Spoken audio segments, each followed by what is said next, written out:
Welcome to our channel. Today we how to disable SmartRecruiters candidate workflows from LinkedIn Leads, detailed guide step by step clearly. To disable SmartRecruiters candidate workflows from LinkedIn Leads, start by logging into your SmartRecruiters account.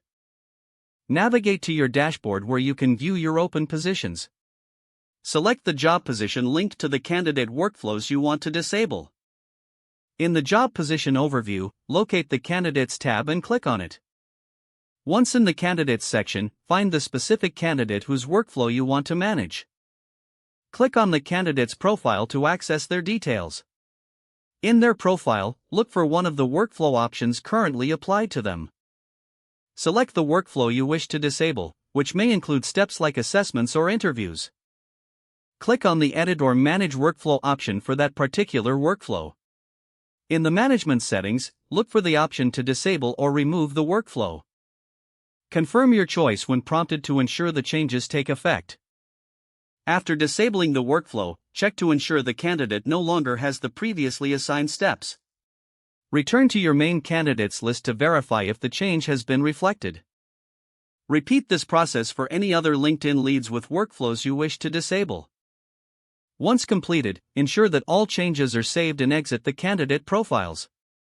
Logging out of your SmartRecruiters account will finalize your session. If the page does not load, refresh the browser or try again in a private or incognito window. Make sure you are using the correct email address, then retype it carefully to avoid small typos.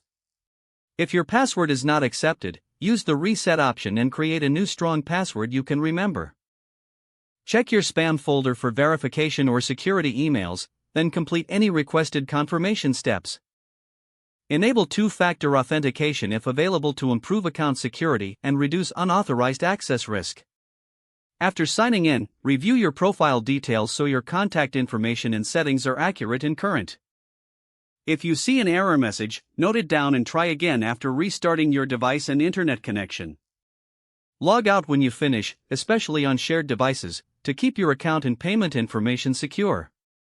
If the page does not load, refresh the browser or try again in a private or incognito window. Make sure you are using the correct email address, then retype it carefully to avoid small typos. If your password is not accepted, use the reset option and create a new strong password you can remember. Check your spam folder for verification or security emails, then complete any requested confirmation steps. Don't forget to like this video and subscribe to our channel for more step-by-step tech guides.